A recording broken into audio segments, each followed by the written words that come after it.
17 mannasiði. Hún hét Takt og tóne og hvordan vi omgås. Alveg sígild bók á 20. öld í Danmörku. En hún skrifaði líka mikið heimilishald og eldamennsku og fleiri slíka hluti, var svona eins konar Helga Sig.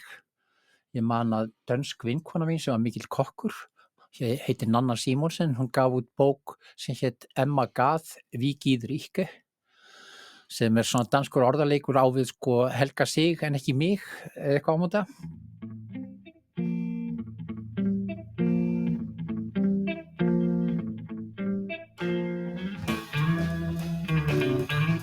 En við þurfum að hafa hann í huga og svo annað sem svona menningarsögulegt fyrirbæri, en það eru svokallaðar nýlendusýningar.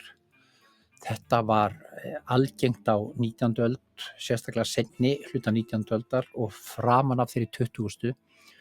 Því að það voru heimsveldin að sýna fólk og gripi og myndir og menningarminjar frá nýlendum sínum. Öldar og framan Bæði af sko til þeirri. þess að sýna makt sinn og megin og líka til þess að sýna hvað þessi skipamála gerði nýlendunum nú gott. Bætti þar siðmenningu og félagslega framfærir.